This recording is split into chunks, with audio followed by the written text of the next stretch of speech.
Welcome to our first lesson. مرحبا بكم في أول درس معنا.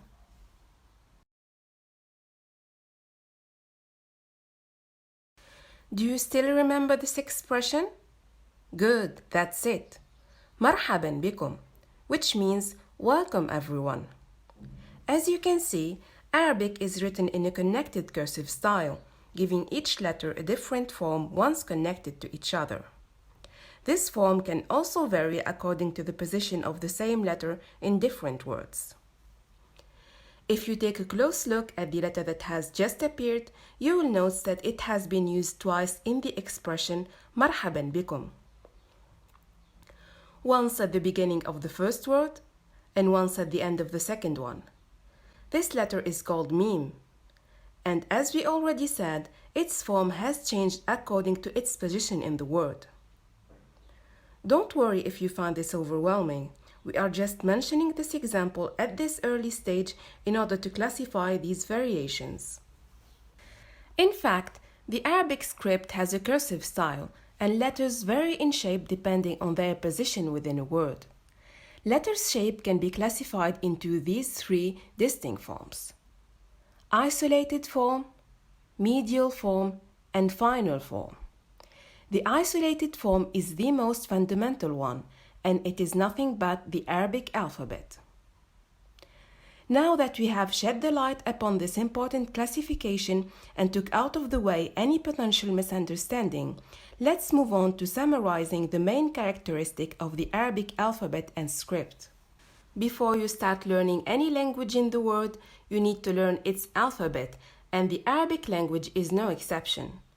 Arabic alphabet is the second most widely used alphabetic writing system in the world. It comes right after the Latin alphabet. But whenever Arabic alphabet is mentioned, the debate about the number of its letter crops up again. In fact, the still open debate is about the number of letters in the Arabic alphabet. Is it 28 or 29? This variation is due to the fact that some teachers include the letter Hamza in the alphabet and some do not. We are not claiming that our choice is the only right option, but we have decided to go with 29 letters. The sole purpose of our choice is to guarantee that you will be able to recognize the letter Hamza easily and avoid all sort of confusion with other similar letters. Let's now talk about the capital letters.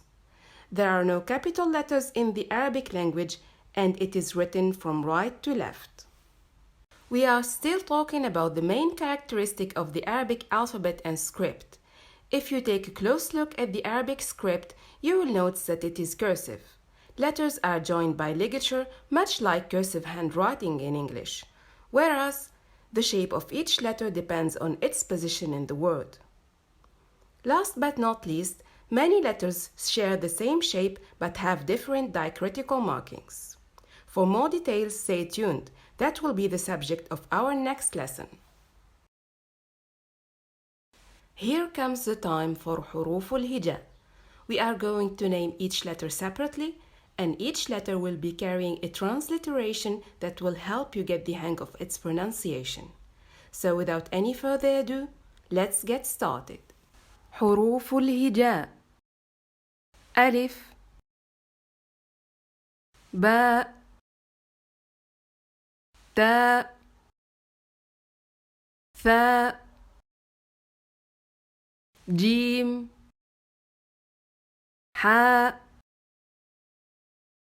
خاء، دال، ذال، راء، زاي، سين، شين، صاد، ضاد، طاء، ظاء، عين، غين، فاء، قاف، كاف، لام، ميم نون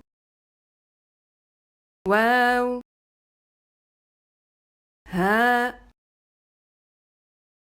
همزة ياء. Congratulations! You have just made the first and most important step on your journey. With the Arabic alphabet mastered, reading and writing in Arabic will be on the palm of your hands.